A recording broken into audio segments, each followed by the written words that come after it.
ایسی بات ہوتی تو ہمیں اب بڑی گنجائش ہے گھر بیٹھنے کی، پڑھنے کے بعد تو بڑے راستے نظر آ جاتے ہیں جان بچانے کے، پڑھنے کے بعد جنہوں نے قانون پڑھا ہوتا ہے وہ کیسے لوگوں کو الجھا لیتے ہیں اور اپنے آپ کو کیسے بچا لیتے ہیں، اپنے آپ کو کیسے نکال لیتے ہیں کہ وہ قانون کی ہیرا پھیریاں سمجھتے ہیں۔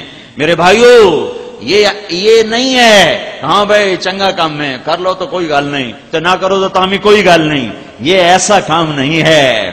اس پر میرے نبی کا سب کچھ لگ گیا، صحابہ کا سب کچھ لگ گیا، گھروں میں فاقے آ گئے، شہر بدر ہوئے، در بدر ہوئے، گھر سے بے گھر ہوئے، وطن سے بے وطن ہوئے، کائنات کو انہوں نے میرے بھائیو آخری کناروں تک وہ پہنچے۔ تو اس لیے کیوں پہنچے؟ بلوچستان جہاں آج بھی نہ روٹی ہے نہ پانی ہے، 11 ہجری میں پنجگور تک اسلام پہنچا، 18 ہجری میں قلات تک اسلام پہنچا، اور حضرت علی کے دور میں قلات سے لے کر سبی تک۔ آج بھی میں ابھی وہاں سے میرا چلہ چل رہا ہے، بلوچستان کا سفر کیا ہے، آج بھی انسان نظر نہیں آتے۔ تو آج سے 14 صدی پہلے وہاں کیا تھا جس کو فتح کرنے کے لیے خلفائے راشدین کے دور میں یہاں صحابہ پہنچے ہوں؟ کچھ لوگ رہتے تھے جھونپڑوں میں، یہ جہنم میں جانے سے بچ جائیں اس لیے ان تک لشکر اسلام پہنچے ہیں۔ عبد الرحمن بن سمرہ بلوچستان میں سو گئے،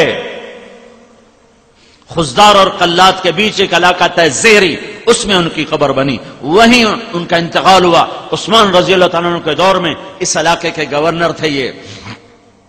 بھائیو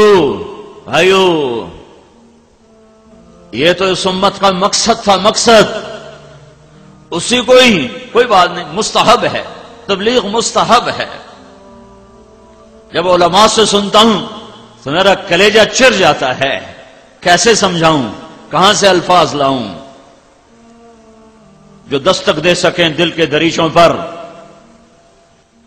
جو پھرے گا وہ سمجھے گا، جو پھرے گا وہ سمجھے گا۔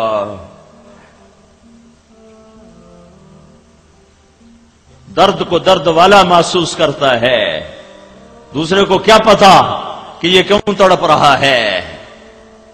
وہ نبی کا جو درد نبوت تھا، جو درد نبوت کہ کوئی جہنم میں جانے نہ پائے، کوئی گمراہ ہی کی موت نہ مرے، اس درد نے بے قرار کیا میرے نبی کو، صحابہ کو۔ تو تب تو وہ ماہی بے آب کی طرح تڑپے، پارے کی طرح بے قرار ہوئے اور ہوا کی طرح پھیلے، اور جب تک زندگی نے وفا کی اور جہاں تک وہ جا سکتے تھے دنیا کا آباد حصہ لا الہ الا اللہ کی آواز سن چکا تھا۔ ہمارے ذمہ دستک دینا ہے، دل میں اتارنا ہمارے ذمہ نہیں۔ ذمہ کہا کرتا ہوں، تشکیل ہمارے ذمہ نہیں، پہنچانا ہمارے ذمہ ہے۔ یہ کتنے تبلیغ والے بے وقوفی میں کہتے ہیں بیان اصل نہیں تشکیل اصل ہے۔ بھائی بیان اصل نہیں تشکیل اصل ہے، نہیں، دعوت دینا اصل ہے، تشکیل تو میرا اللہ کرتا ہے۔ میں کسی کو اٹھا سکتا ہوں، ہاں بھائی بیان اصل نہیں، میں 3 گھنٹے بیان کر کے بیٹھا ہوں، تھک کے کمر میں درد ہے، اور تشکیل والا کہتا ہے بھائی بیان اصل نہیں تشکیل اصل ہے۔ مجھے خامخواہ بٹھایا تھا 3 گھنٹے یہاں، دعوت اصل ہے، ہمارے ذمہ دعوت دینا ہے۔ اگر بت ہیں جماعت کی آستینوں میں، مجھے ہے حکم اذان لا الہ الا اللہ، میں تشکیل نہیں کر سکتا، میں دل نہیں پھیر سکتا۔ کیسے لڑ گئے قریش مکہ میرے نبی کے ساتھ، اللہ کا ارادہ نہیں ہوا، نہیں دل پھر سکے۔ ہاں میرے ذمہ صدا لگانا ہے، درد کے ساتھ، غم کے ساتھ، دکھ کے ساتھ، تڑپ کے ساتھ۔ خنجر لگے کسی کو تڑپتے ہیں ہم امیر، سارے جہاں کا درد ہمارے جگر میں ہے۔ یہ مزاج اسلام ہے، یہ مزاج ایمان ہے کہ کسی کو گمراہی میں دیکھ کے تڑپ جاؤ، نفرت نہ کرو، نفرت نہ کرو۔ وہ اداکار آتے ہیں، یہ سٹیج کے اداکار آتے ہیں، مولانا جمشید صاحب سے آ کر رات کو 2-2:30 بجے ان کو اٹھاتے ہیں، 2-2:30 بجے 80 سال کا بوڑھا۔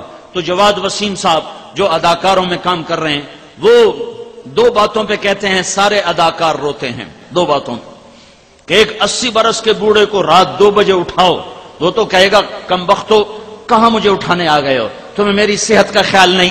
تو کہا ہم یوں ہاتھ لگاتے ہیں تو مولانا جمشید صاحب آنکھ بعد میں کھولتے ہیں، اور مرحبا مرحبا پہلے کہتے ہیں، مرحبا مرحبا مرحبا.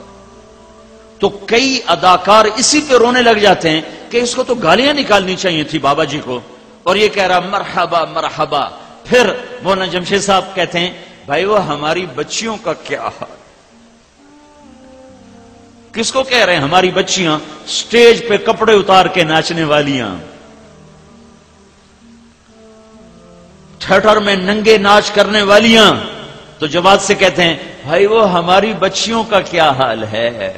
کہ اس بات کو سن کر کوئی تبلیغ کے بغیر، کوئی دلیل و برہان کے بغیر آنسو لوگوں کے یوں نکلتے ہیں کہ جن پر تھوکنا بھی دینداروں کو گوارا نہیں، ان کو اتنا بڑا عالم کہہ رہا ہے ہماری بچیوں کا کیا حال ہے. یہ درد نبوت ہے، یہ دھکے کھائے بغیر نہیں ملتا، یہ گھر چھوڑے بغیر نہیں ملتا. ہاں یہ اتنا آسان، درد نبوت ایک عمل ہے. کبھی عرش پر، کبھی فرش پر، کبھی در بدر، کبھی ان کے گھر. ہمیں عاشقی تیرا شکریہ میں کہاں کہاں سے گزر گیا. کبھی راستوں میں تنہا، کبھی ہوں ورود صحرا. میں جنوں کا ہم سفر ہوں، میرا کوئی گھر نہیں. حق بھی بیٹا دعوت سے پھیلتا ہے اور باطل بھی دعوت سے پھیلتا ہے. ڈنڈے سے نہ دین پھیلتا ہے،